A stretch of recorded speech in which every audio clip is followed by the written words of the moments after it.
अस्सलामु अलैकुम वरहमतुल्लाह। अल्हम्दुलिल्लाहि रब्बिल आलमीन वस्सलातु वस्सलामु अला रसूलिहिल अमीन। रब्बि इश्रह ली सदरी व यस्सिर ली अमरी वहलुल उक़दतम मिन लिसानी यफ़क़हू क़ौली।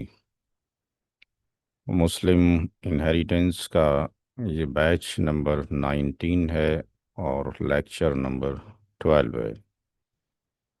और इस बैच की ये आखिरी क्लास है, यानी लास्ट लेक्चर है। अगले हफ्ते जो डिस्कशन होगा वो डाउट्स के ऊपर होगा, और जितना भी हमने पढ़ाया है अभी तक अल्हम्दुलिल्लाह वो ब्रश अप किया जाएगा। और 12 दिसंबर में आप लोगों का टेस्ट होगा। आवाज़ सबको पहुंच रही है? जी हाँ, पहुंच रही है। ठीक। आज के 3 इम्पोर्टेंट टॉपिक हैं। पता नहीं क्या रीज़न है आज लोग आ नहीं पाए। शॉर्टकट मेथड है to solve the inheritance cases जो हमने किए हैं। दूसरा इम्पोर्टेंट टॉपिक है कि ऑल में परसेंटेज डिक्रीज हो जाती है और रद में परसेंटेज इंक्रीज हो जाती है, तो क्या परसेंटेज रेशियो रहता है मेल और फीमेल का या सारों का। तीसरा इम्पोर्टेंट पार्ट है उमरियतन रूल्स गिवन बाय हज़रत उमर रदी अल्लाह ताला अन्हु। ये दोनों, ये रूल भी, ऑल, रद और उमरियतन, ये तीनों रूल्स हज़रत उमर रदी अल्लाह ताला अन्हु की तरफ दिए गए हैं। सबसे पहले हम डिस्कशन करेंगे शॉर्टकट मेथड का।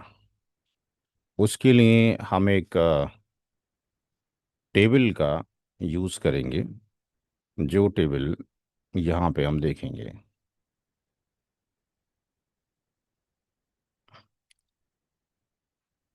ये जो टेबल है, इस टेबल को आप उसमें बना सकते हैं, अपने लैपटॉप में बना लें, वर्ड में बना लें, और फिर उसके प्रिंट आउट निकलवा लें। और जब कभी भी कोई डेथ से रिलेटेड टास्क हो, आप इस शीट के थ्रू सॉल्यूशन प्रोवाइड कर सकते हैं। डीपी का मतलब ये है कि जिस शख्स की मौत हुई है उसका नाम आपने यहाँ लिख दिया। किस दिन डेथ हुई है उसकी आपने डेट यहाँ पे रख दी कि इस दिन उसकी डेथ हो गई है। उसने कितना आईए इनहेरिटेंस अमाउंट छोड़ा है। इनहेरिटेंस अमाउंट क्या होता है? कफन दफन और कर्ज और वसीयत, तीनों एक्सपेंसेस निकालने के बाद जो अमाउंट बचता है वो क्या कहलाता है? इनहेरिटेंस अमाउंट कहलाता है। नाउ, अब यहाँ लिस्ट ऑफ जो इनहेरिटर्स है, यानी वारिसीन की जो लिस्ट है, उसमें लेट से मान लीजिए किसी ने ये कहा कि मरने वाले ने अपने पीछे वाइफ को छोड़ा है, अपने पीछे मदर को छोड़ा है, और फादर को छोड़ा है, और एक बेटे को छोड़ा है। तो ये लिस्ट ऑफ इनहेरिटर्स में या वारिसीन की फहरिस्त में आ गया। उनकी कैटेगरी कौन सी है? वाइफ की कौन सी कैटेगरी होती है भाई, जिन लोगों ने क्लास की है? वाइफ कौन सी कैटेगरी में आते हैं? Z F. Dead F. Mother? जेड एफ। फादर कौन सी कैटेगरी में आएंगे चूंकि बेटा मौजूद है? फादर भी जेड एफ। जेड एफ में आएंगे। और बेटा अकेला है, ये असबा भी नफसी की कैटेगरी में आएगा, राइट। औलाद की मौजूदगी में कितना हिस्सा होता है वाइफ का? 1/8। 1/8 होता है। माँ का हिस्सा कितना होता है? 1/6। 1/6 होता है, पढ़ चुके हैं। बाप का हिस्सा 1/6 हो जाता है, यानी इसको क्या जाएगा? आर जाएगा, रेसिड्यू जाएगा। अब यहाँ पे जितना हम स्टडी कर चुके हैं और जो हमें कैलकुलेशन करना आता है, यहाँ तक हमने उनके नाम लिख लिए, कैटेगरी डिफाइन कर दी, उनके शेयर्स लिख दिए।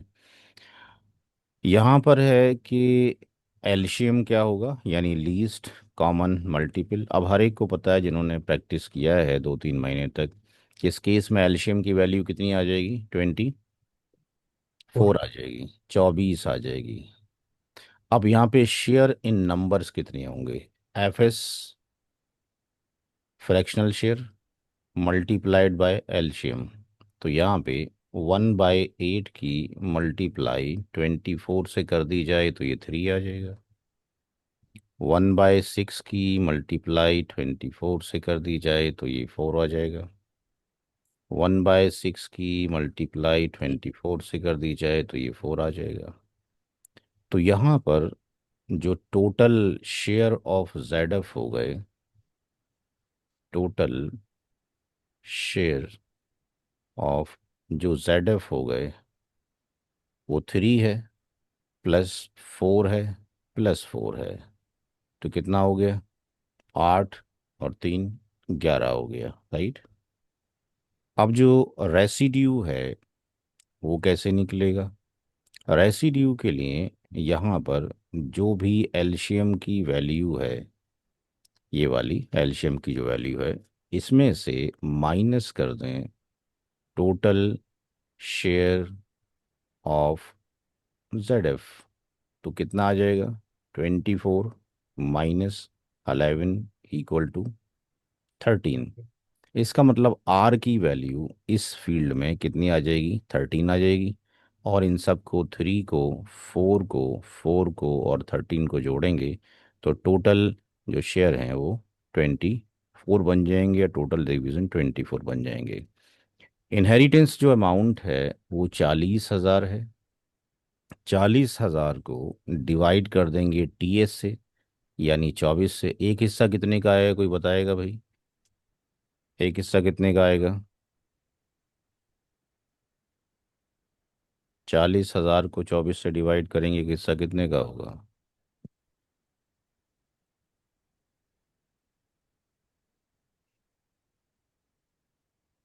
जी भाई, निकाला किसी ने? 16,667। 16,666। 56.66। 66.66, तो ये 67 हो गया। अब यहाँ पर वाइफ का शेयर अमाउंट में निकालना हो तो वाइफ को कितने शेयर हैं इन नंबर में? तो शेयर इन नंबर कितने हैं? 3 है। तो 3 की मल्टीप्लाई 16,600 एक 1,666 से 67 करेंगे तो ये कितना आएगा, ये निकालें। 4 इंटू ये वैल्यू कितनी आएगी, फिर 4 इंटू ये वैल्यू कितनी आएगी, और जो सन है उसके हिस्से कितने? 13 इंटू ये वैल्यू कितनी आएगी, निकालें कितना हुआ भाई वाइफ का। सर कितना 40,000 को 24 से करेंगे 16,000 आएगा ना सर वहाँ। अच्छा, नहीं 16। हाँ, आपने नहीं 1,600 लिख दिया। 1600 ही सही है। इतना ही तो आएगा। इतना ही आ रहा है, एक सेकंड। इतना ही मैं आएगा। गलत ज्यादा कर दिया था मैं। हाँ ओके ओके, सॉरी सॉरी, मैं ठीक है। गलत। तो कितना मल्टीप्लाई हो, कितना आया वाइफ का हिस्सा? मल्टीप्लाई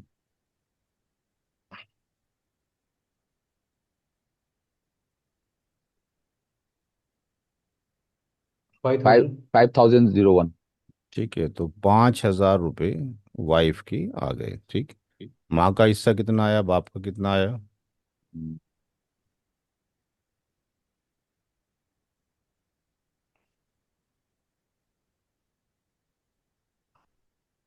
6,666.68।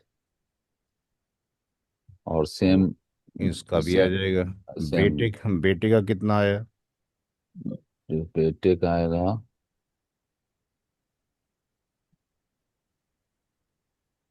21,666। 21,666 पॉइंट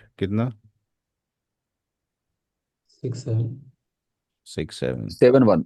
हाँ ओके। 71, जो भी फल आ रहा है वॉट एवर। तो यहाँ पे जी। अगर हम देखेंगे तो ये अप्रोक्सीमेटली 40,000 के आना चाहिए, इसको जब जोड़ेंगे तो इस शीट का फ़ायदा ये रहेगा कि आप एक ही शीट में उसका आपने जो भी क्वेश्चंस था, मैटर था, अंडरस्टैंड किया, और फाइनल आपने ये दे दिया। और इसमें ईच एंड एवरी थिंग कि वारिसीन कौन है, उनकी फहरिस्त किस कैटेगरी में आती है इस्लामिक शरिया के अकॉर्डिंग, फ्रैक्शनल शेयर क्या है, उनके डिवीज़न कितने होंगे, उनकी कॉस्टिंग क्या आएगी।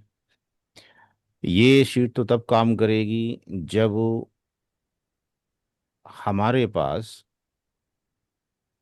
जेड एफ के साथ में या तो एबीएन हो, ठीक, या जेड एफ के साथ में जबिल फरूज के साथ में असबा मागरी हो। तो दो केसेस में ये शीट आपको काम करेगी।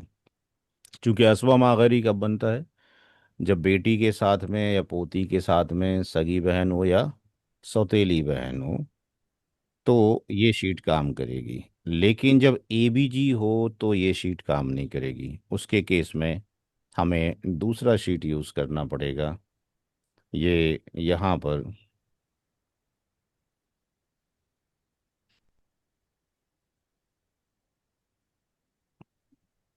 एक मिनट का टाइमिंग दें, हमें ये शीट काम करना पड़ेगा जब जेड एफ के साथ में एबीजी हो। एबीजी में कौन कौन आता है, कोई बताएगा?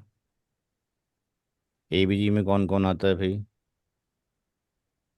एनीबडी जिन्होंने क्लास किया है? जी भाई। Daughter with son. Son and daughter आएगा, और ग्रैंड सन ग्रैंड डॉटर आएगा, और इसके अलावा real real son. Brother, real real sister. Brother, real sister, paternal brother and paternal sister. तो उसके लिए ये शीट काम करेगी। अब लेट्स से यहाँ पर अगर हम ऐसा करते हैं कि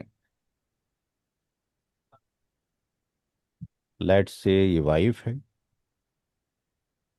एंड मदर है, फादर है, और यहाँ पर हम दो मेंबर्स को और ले लेते हैं इसके अलावा, यानी सन एंड डॉटर।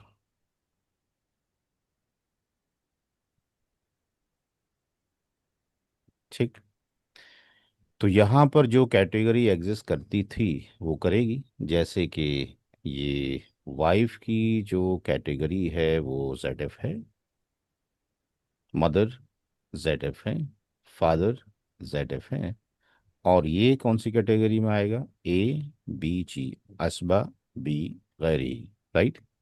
अच्छा, अब इनका जो शेयर है वो क्या है, वो 1/8 है वाइफ का, जो पिछली स्लाइड में डिस्कशन किया था, दैट इज 1/6, दैट इज 1/6। अब यहाँ पे जो एल्शियम है, चूंकि ये 1/8 1/6 1/6 है, जो उनको प्रैक्टिस है उनको अच्छी तरीके से मालूम है कि एल्शियम कितना आएगा, 24 आएगा।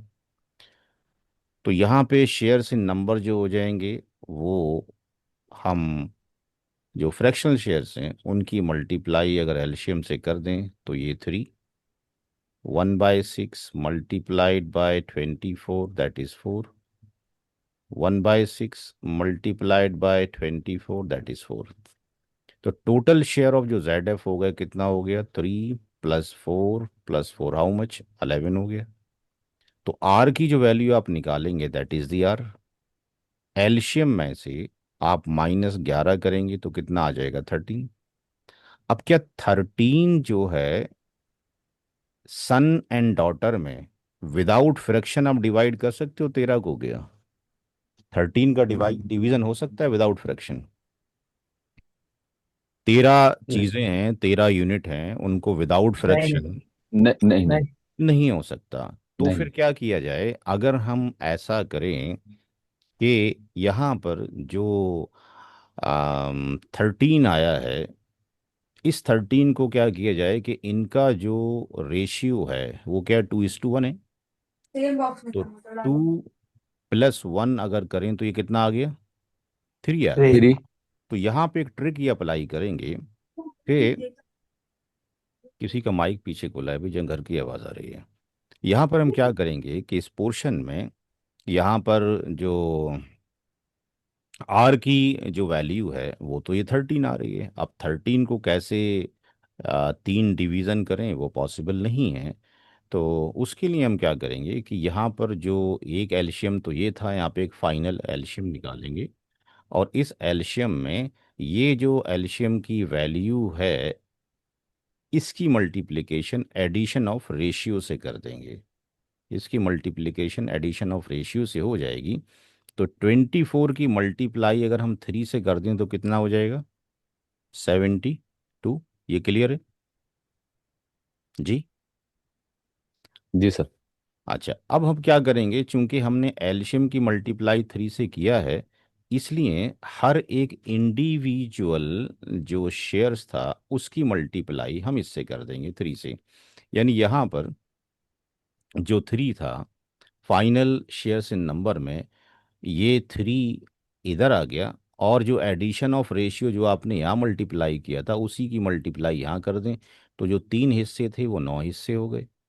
जो 6 हिस्से थे, जो 4 हिस्से थे, 4 हिस्से थे, 4 की मल्टीप्लाई आपने 3 से कर दिया, दैट इज 12 हो गया। 4 की मल्टीप्लाई फिर आपने 3 से कर दिया, दैट इज 12 हो गया। अच्छा, अब इस तरीके से यहाँ पे हिस्से कितने थे? 13, 13 थे। तो 13 जब आपके पास थे तो 13 की मल्टीप्लाई भी हम किससे कर देंगे? 3 से। तो कितना हो गया? 39, 39। 39। क्या 39 को 3 इक्वल पार्ट्स में डिवाइड किया जा सकता है विदाउट फ्रैक्शन? जी 13। 39 को विदाउट फ्रैक्शन 3 इक्वल पार्ट में डिवाइड कर सकते हैं। जी जी। तो दो हिस्से किसको जाएंगे? बेटे को। और एक हिस्सा कितना जाएगा? बेटी को। तो यहाँ पे सन को जो चले जाएंगे, कितने से चले जाएंगे? 2। तो 2 हिस्से का मतलब कितना हो गया? 26 हिस्से। और यहाँ पे बेटी को एक हिस्सा चला जाएगा, यानी 13 हिस्से। तो टोटल मिलाए कितने हो जाएंगे? 72। इन दैट केस में जिस बंदे की डेथ हुई है उसका नाम लेट से अनवर है। 28 नवंबर में हुई है, 25 तारीख में हुई है। और 40,000 रुपये ये इनहेरिटेंस अमाउंट है। तो 40,000 को आप यहाँ पे डिवाइड करेंगे किससे? 72 से। तो एक की वैल्यू कितनी आएगी ये भाई? एक सेकंड सर। 555। 555, यानी ये आपके पास आ जाएगी वैल्यू। फॉर एग्जाम्पल 555 और 0.55 भी फाइव फाइव। आएगी, राइट? अब इस 9 की मल्टीप्लाई हम करेंगे 555 इससे। 12 की मल्टीप्लाई भी इसी से होगी। इस 12 की मल्टीप्लाई भी इसी से होगी। 26 की जो मल्टीप्लाई है, 26 की मल्टीप्लाई भी इसी से होगी। और 13 की मल्टीप्लाई भी इसी से होगी। तो देखें क्या वैल्यू आ रही है जरा। पहले की 5000। 5000। दूसरे की कितनी आ रही है? दूसरे की 6,660। 6,66667। सिक्स जी। थाउजेंड सिक्स सिक्स सेवन इसकी कितनी आ रही है? बेटे की कितनी आ रही है?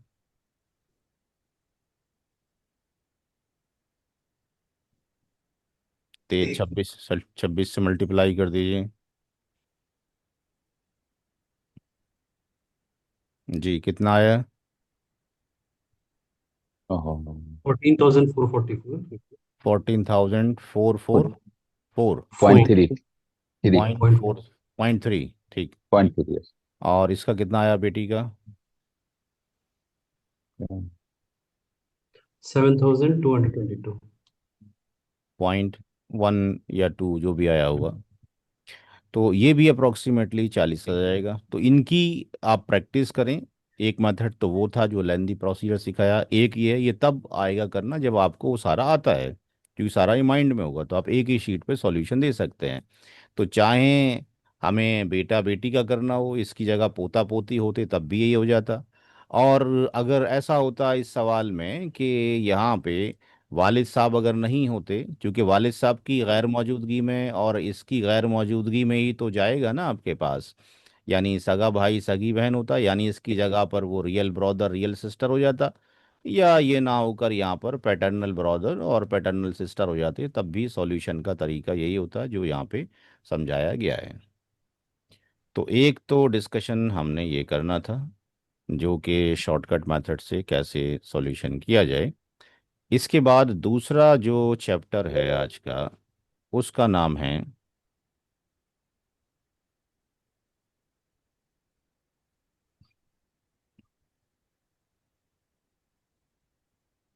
परसेंटेज ऑफ डिक्रीज और परसेंटेज ऑफ इंक्रीज। ये एक मैंने रिसर्च पेपर लिखा था, लेकिन अफसोस ये है कि मल्टीपल जो भी लॉ के प्रोफेसर्स हैं उनको दिया गया है। But the reason behind is that जब उनको इसका नॉलेज ही नहीं होगा तो जाहिर सी बात है ये पब्लिश भी होने में दुश्वारी पेश आएगी। काफ़ी लोगों को दिया, किसी ने कहा उस फला मैगजीन में निकालेंगे, फला में निकालेंगे, कई जगह पर दे दिया गया है।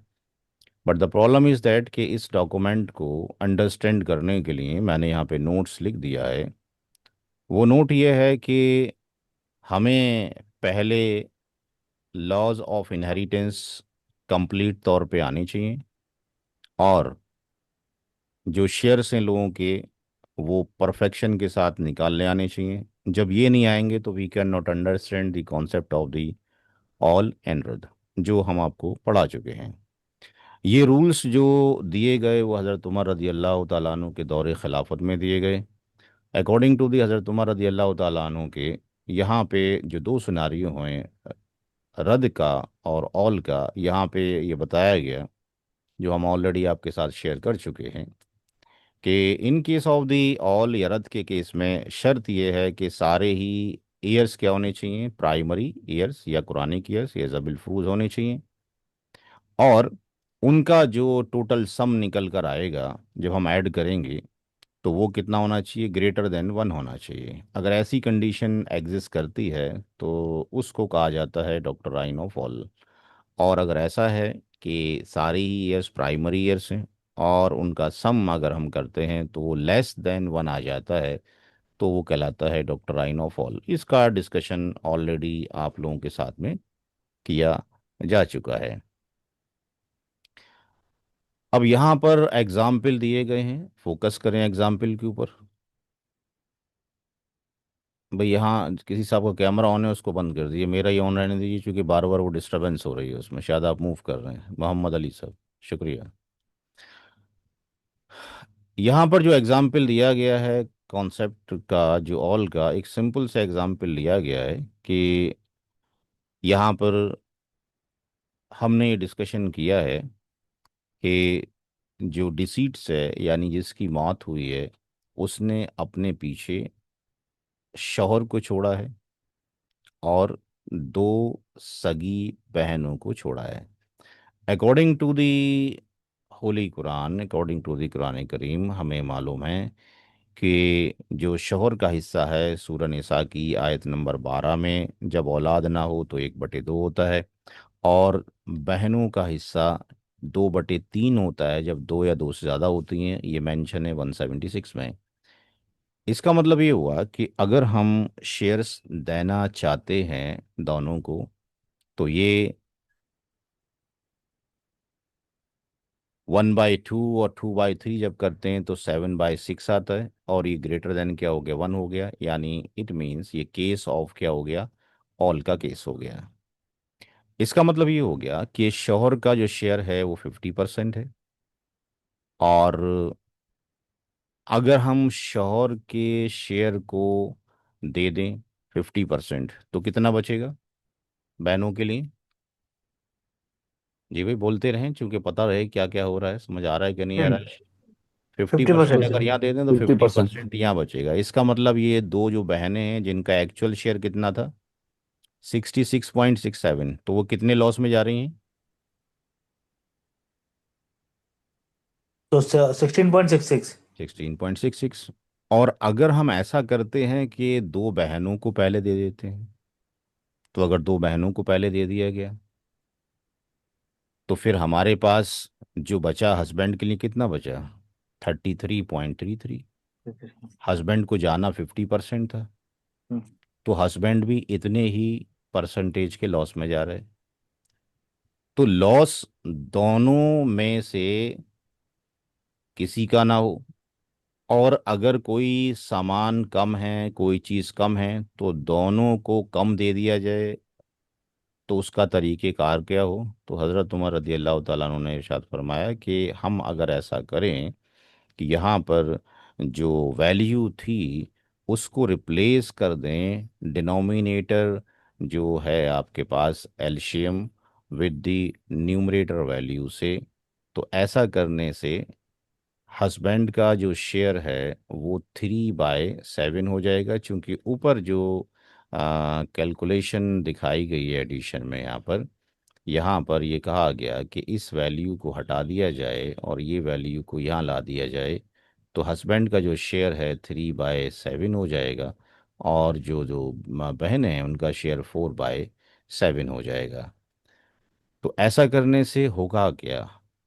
जब हम ये ऐसा कर देंगे तो हस्बैंड का शेयर हो गया 42.86%। इसका भी कम हो गया, क्योंकि इसका कितना होना था, 50% होना था, ठीक है, श्योर का।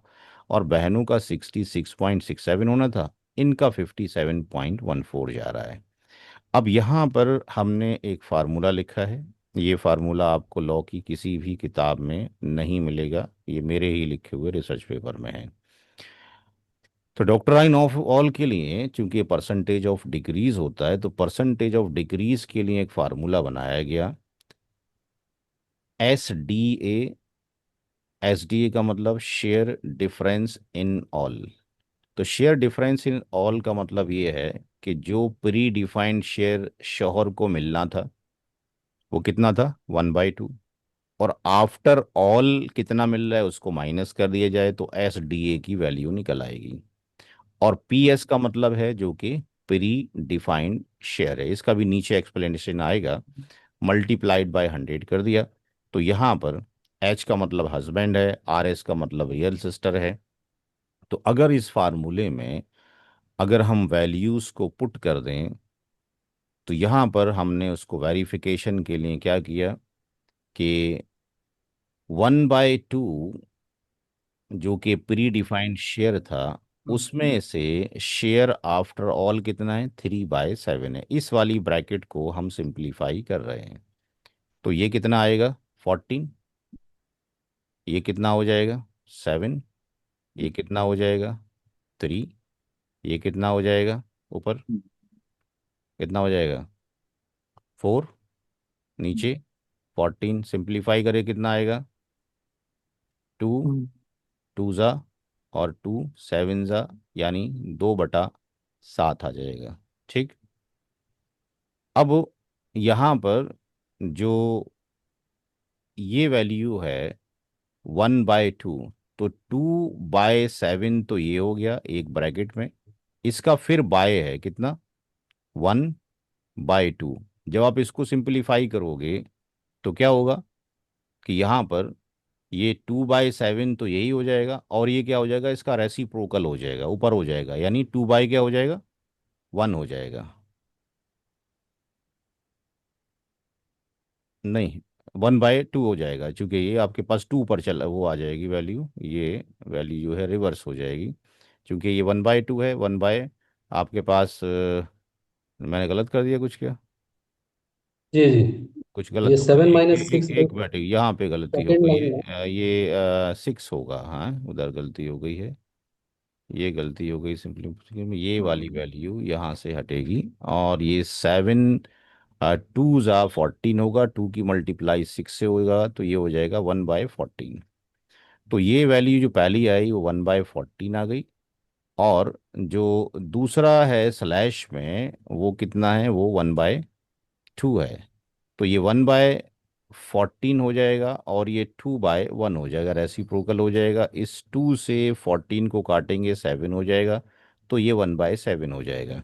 तो यहाँ ये 1/7 की मल्टीप्लाई 100 से किया, तो परसेंटेज ऑफ डिक्रीज जो शोहर को मिलना था, कितना मिलना था, 50%। तो 50% में जो डिक्रीज हुआ है वो कितना हुआ है, शोहर का 14.285% डिक्रीज हुआ है। यानी जो उसको शोहर को मिल रहा है, कितना मिल रहा है अभी, 3/7। 7।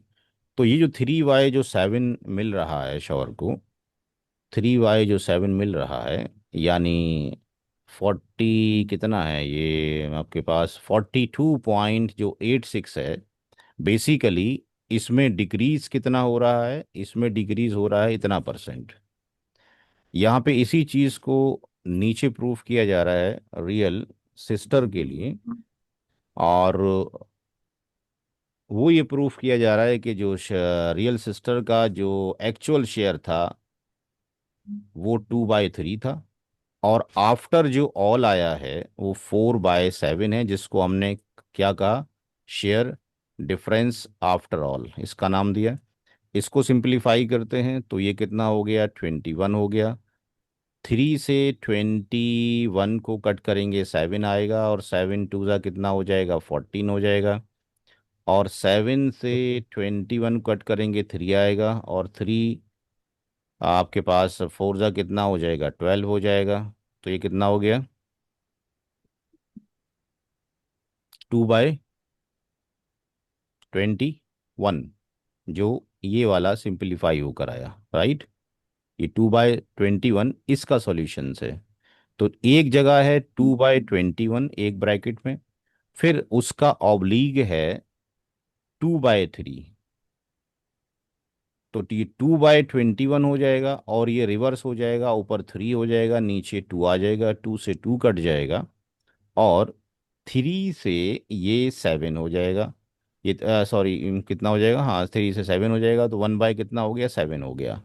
तो रियल सिस्टर का भी जो डिक्रीज हुआ है अकॉर्डिंग टू दी हजरत उमर रदी अल्लाह ताला अन्हु के मैथमेटिकल कैलकुलेशन के अकॉर्डिंग, हस्बैंड का भी परसेंटेज 14.285 ही डिक्रीज हो रहा है, और दो बहनों का जो डिक्रीमेंटेशन है वो भी इक्वल प्रोपोर्शन के अंदर ही हो रहा है। ऐसा नहीं हो रहा है किसी का कम डिक्रीज हो जा रहा है, किसी का ज़्यादा हो जा रहा है। तो यहाँ से ये तो प्रूफ हो गया कि परसेंटेज ऑफ डिक्रीज इक्वल हो रहा है। तो क्या ये वेरीफाई भी हम कर सकते हैं? तो हमने क्या किया वेरीफाई करने के लिए, कि यहाँ पर जो हस्बैंड का शेयर है वो ये है, जो कि आफ्टर ऑल आ रहा है। तो इसको प्रूफ करने के लिए हमने क्या किया, जो प्री डिफाइंड शेयर है हस्बैंड का, उसमें से अगर इसको माइनस कर दें, यानी 50 में से 50% शेयर जो है उसका, उसमें से 14.285% माइनस कर दें, यानी 7.24, तो ये जो वैल्यू आ रही है ये एग्जैक्ट वैल्यू यहाँ से निकल के आ रही है। 1 2 पॉइंट का डिफरेंस किसी उसमें हो सकता है। ऐसे ही यहाँ पर ये प्रूफ करने की कोशिश की गई है कि जो सिस्टर है उसको जो 66.67% मिलता, उसके अंदर जो डिक्रीमेंट हुआ है 14.28% का डिक्रीज हुआ है। तो 14.28% का जो डिक्रीज है वो 9.52% है। तो उसका जो शेयर मिल रहा है सिस्टर का, वो 57.15 मिल रहा है, जो कि इसके इक्विवेलेंट है। तो दोनों का जो शेयर है, चाहे वो हस्बैंड वाइफ रहें या कोई और शेयर्स रहें, जब कभी भी केस ऑफ दी ऑल होगा, तो हर एक वारिस का परसेंटेज जो डिक्रीज होगा वो इक्वल प्रोपोर्शन के अंदर ही डिक्रीज होगा। ऐसा नहीं किसी का हक मारा जा रहा है और किसी को ज़्यादा दे दिया जा रहा है। इसी तरीके से दूसरा जो प्रूफ है वो है डॉक्टराइन ऑफ रद में, इसमें परसेंटेज इंक्रीज होता है। यहाँ पर जो एग्जाम्पल लिया गया है उस एग्जाम्पल में ये कहा गया कि मरने वाले ने अपने पीछे अपनी वालिदा माँ को छोड़ा है और एक बेटी को छोड़ा है। तो माँ का हिस्सा 1/6 हो गया, बेटी का 1/2 हो गया, यानी टोटल 4/6 हो गया, तो <<1 हो गया, यानी कंडीशन ऑफ ये रद्द हो गई। तो इस केस में चूंकि हस्बैंड वाइफ नहीं है, और यहाँ पर जब नहीं है तो यहाँ पर दोबारा से कैलकुलेशन की ज़रूरत नहीं है। तो अब बचा हुआ माल किसको जाना चाहिए? तो उसके केस में भी हज़रत उमर रदी अल्लाह ताला ने वही रूल दिया कि हम इसको अगर रिप्लेस कर दें, इसको हटा दें, यहाँ 4 को यहाँ ले आएं, तो अब जो माँ का जो शेयर है वो 1/4 हो जाएगा, बेटी का शेयर जो है 3/4 हो जाएगा।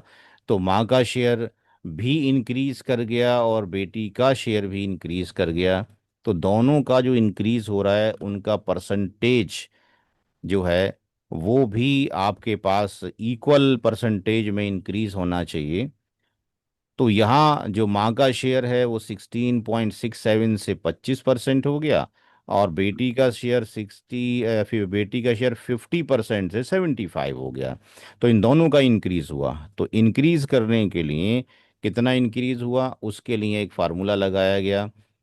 यहाँ पर SDR, शेयर जो है डिफरेंस इन रद्द के केस में। तो रद्द के केस में यहाँ पर शेयर आफ्टर रद्द, रद्द के बाद जो शेयर आ रहा है उसमें से हमने ओरिजिनल शेयर को यहाँ पे माइनस किया, और नीचे फिर ये प्री डिफाइंड जो शेयर था जिस भी वारिसिन का था उसको रखा, मल्टीप्लाई 100 किया। इसको रखने से कितना परसेंटेज इंक्रीज हो रहा है वो यहाँ पर आ जाएगा। तो ये पहली वाली ब्रैकेट में ये शेयर आफ्टर ऑल है, शेयर आफ्टर रद्द है, और ये एक्चुअल शेयर है। इन दोनों का सिंप्लीफिकेशन 1/12 आ गया। या 1/6 ऑलरेडी था, चूंकि 1/4 माइनस 1/6 ये 12 हो जाएगा। 4 3 और 6 2 तो ये 1 बाय क्या हो गया, 12 हो गया। तो ये एक ब्रैकेट में 1/12 हो गया, और दूसरी जो ब्रैकेट है जो प्री डिफाइंड शेयर है 1/6 है। तो 1/12 और ये 6 ऊपर हो जाएगा, नीचे 1 हो जाएगा, 6 से 12 काटेंगे 2 आ जाएगा, 1/2 हो जाएगा। यानी मदर का जो शेयर इंक्रीज होगा वो 50% इंक्रीज होगा, जो भी उसको एग्जिस्टिंग शेयर्स था, यानी 16.67 का 50% इंक्रीज होकर माँ को मिल रहा है। क्या बेटी का भी शेयर 15% ही इंक्रीज हो रहा है? तो बेटी को जो शेयर जो आफ्टर रद्द मिल रहा है वो 3/4 है, बिफोर रद्द ये था। तो 3/4 माइनस 1/2 अगर करते हैं एलसीएम 4 आता है। ये 3 - 2 2 4, ये 1/4 हो गया, तो एक ब्रैकेट में 1/4 हो गया, और दूसरी में स्लैश के बाद ये 1/2 हो गया। सिंप्लीफाई करेंगे 1/4 2/1 हो जाएगा, इस 2 से 4 कैंसिल हो जाएगा यानी 1/2। तो यहाँ बेटी का भी इंक्रीमेंट जो होगा वो 50% हो रहा है, यानी बेटी का 50% शेयर था उसका फिर 50% और इंक्रीज कर जा रहा है। तो यहाँ पर फिर हमने ये प्रूफ दिया कि भाई जो बढ़ रहा है वो वाकई में जो माँ को अब 1/4 मिल रहा है वो क्या 25% इंक्रीमेंटेशन है। तो माँ का शेयर एक्चुअल ये था, और इस 1/6 का 50% इंक्रीज हुआ जो कि 8.33 हुआ। तो टोटल मिला के ये 25% हो गया, राइट। और दूसरा जो है यहाँ पर जो बेटी का शेयर है, बेटी का शेयर 50% ऑलरेडी था, और बेटी का भी 50% जो है इंक्रीज हुआ है 50% का, यानी 25%, तो उसका ये 75% हो गया। तो ये दोनों चीज़ें यहाँ पे मैथमेटिकल प्रूफ हैं कि जो परसेंटेज ऑफ इंक्रीज होता है या परसेंटेज ऑफ डिक्रीज होता है वो इक्वल प्रोपोर्शन में हर एक वारिस का हो रहा है, किसी के ऊपर जुल्म और ज़्यादती नहीं हो रही है। यानी जो रूल्स हज़रत उमर रदी अल्लाह ताला अन्हु के थ्रू दिए गए थे वो बिल्कुल परफेक्शन के साथ में हैं। तो ये था दूसरा हमारा आज का टॉपिक, जिसका नाम था percentage of decrease and percentage of increase के बारे में। तीसरा जो आज का लेक्चर का टॉपिक है उसका नाम है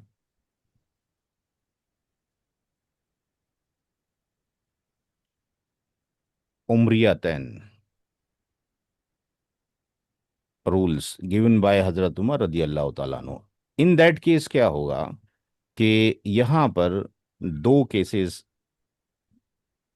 एग्जिस्ट करते हैं। एक केस तो ये है, केस वन,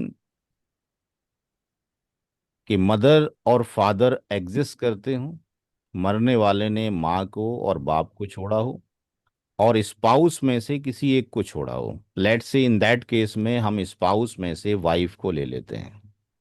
दूसरा जो केस है वो केस है case number 2, case number second, जिसमें मदर फादर तो एग्जिस्ट करेंगे, मदर भी एग्जिस्ट करेगी, फादर भी एग्जिस्ट करेंगे, लेकिन यहाँ पे हस्बैंड यानी स्पाउस में से कोई एक मौजूद हो। नो किड्स, औलाद नहीं है, मरने वाले की कोई औलाद नहीं है, वालिदैन मौजूद हैं, और स्पाउस में से कोई एक मौजूद है। तो अगर वैसे देखा जाए तो माँ का हिस्सा कितना होना चाहिए इन दैट केस? बताइए भाई, औलाद नहीं है, कितना हिस्सा होना चाहिए? 1/3। तो यहाँ पे 1/3। जो जो मदर है वो जेड एफ है, वाइफ जेड एफ है, और जो फादर है वो ए बी एन है, राइट, क्योंकि औलाद नहीं है। यहाँ पर भी मदर जेड एफ है, फादर जेड एफ है, फादर ए बी एन है, क्योंकि औलाद नहीं है, और हस्बैंड जेड एफ है। तो यहाँ पे माँ का शेयर कितना होना चाहिए था? 1/3, 3। राइट। अच्छा, हस्बैंड का, वाइफ का कितना होना चाहिए? 1/4। 1/4, चूंकि औलाद नहीं है, और इसका आर होना चाहिए, राइट। जी। इसी तरीके से दूसरे केस में मदर का 1/3 होना चाहिए, फादर का आर होना हाँ। चाहिए, और हस्बैंड का 1/2 होना चाहिए। लेकिन इन दैट केसेस के अंदर थोड़ा सा इख्तलाफ पैदा हुआ। एक जो टीम वर्क था वो किया गया हज़रत अली रदी अल्लाह तआला अन्हु की टीम के थ्रू, और एक वर्कआउट किया गया हज़रत उमर रदी अल्लाह तआला अन्हु के थ्रू। तो जो मोर वोटिंग आप कह सकते हो, या मोर एक्सेप्टेबल जो रूल्स था, वो फॉलो किया गया जो हज़रत उमर रदी अल्लाह तआला उन्होंने दिया था। पूरे वर्ल्ड के अंदर इसी रूल को फॉलो किया जाता है। आप ये कह सकते हैं कि 98%, 99% यही रूल फॉलो होता है। तो क्या रूल दिया आपने? आपने ये कहा कि यहाँ पर जो भी हस्बैंड या वाइफ है उसको उसका फिक्स शेयर दे देंगे। यानी जो फिक्स्ड शेयर है उसको आप दे दीजिए, किसको? वाइफ को। वाइफ का फिक्स शेयर क्या है? 1/4। अब इसको देने के बाद जो रेसिड्यू बचा वो कितना बचा? 1 - 1/4 कितना बचता है? 3/4, ठीक। तीसरे स्टेप में आपने कहा कि अब क्या करेंगे कि जो फादर है और जो मदर है इनका रेशियो निकालेंगे, 2:1, और इनके एडिशन ऑफ रेशियो क्या हो जाएगा? 2 + 1 = 3। चौथे स्टेप में शेयर ऑफ फादर निकालेंगे, शेयर ऑफ फादर निकालेंगे। तो शेयर ऑफ फादर जब निकालेंगे तो आर की वैल्यू कितनी है? बचा हुआ माल कितना है? 3/4। उसके कितने डिवीजन किए जाएंगे? 3 डिवीजन किए जाएंगे। और फादर को कितने शेयर जाएंगे? 3 में से 2 शेयर जाएंगे। तो इसको 2 से 3 कैंसिल हो गया, और इस 2 से ये हो गया, यानी फादर का शेयर होगा 1/2। और स्टेप नंबर जो 5 है उसमें शेयर ऑफ मदर निकालेंगे। 3/4 कि 3 डिवीज़न और एक शेयर मदर को, यानी इसको डिवाइड हो जाएगा ये 1/4। तो ये रूल्स दिया गया हज़रत उमर रदी अल्लाह तआला अन्हु के थ्रू, और ये एक्सेप्ट किया गया बाकी खुलफाए राशिदीन, बाकी जो सहाबा किराम थे उनके थ्रू। यहाँ पर इसको तो, वाइफ को तो 25% जा रहा है, और जो मदर है उसको 25% जा रहा है, और जो ये फादर है इसको 50% जा रहा है। सिमिलरली जो दूसरा जो रूल है उसके अंदर भी यही रूल अप्लाई किया गया कि पहले जो है, जो फिक्स्ड शेयर है वो दे दिया जाए, किसको? हस्बैंड को दे दिया जाए, दैट इज़ 1/2। इट मीन्स जो रेसिड्यू बचा, दैट इज़ 1 - 1/2 = 1/2।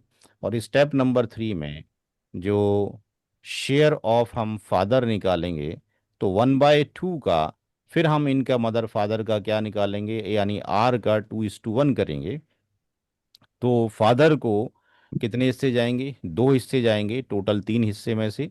यानी 2 से 2 कैंसिल हो जाएगा, फादर का शेयर हो जाएगा 1/3।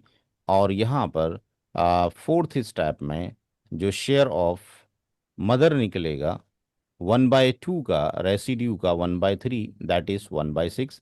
It means in that case जो हस्बैंड का शेयर है दैट इज 50% है, और फादर का शेयर 33.33% है और मदर का शेयर 16.67% है। तो ये रूल्स थे जो कि हज़रत उमर रदी अल्लाह ताला अन्हु के थ्रू दिए गए। तो इसको कहा जाता है उमरियतैन या गर्रावीन। तो हमारी तरफ से अल्हम्दुलिल्लाह अल्लाह का शुक्र है कि कोर्स का एंड हो गया है जितना हमने डिफाइंड किया था। अगले क्लास में हमने जितना पढ़ाया है उसका हम 1 घंटे में ब्रश अप करेंगे और इंशाल्लाह 12 तारीख में आप लोगों का टेस्ट होगा। क्लास को एंड करते हैं। किसी का कोई सवाल है?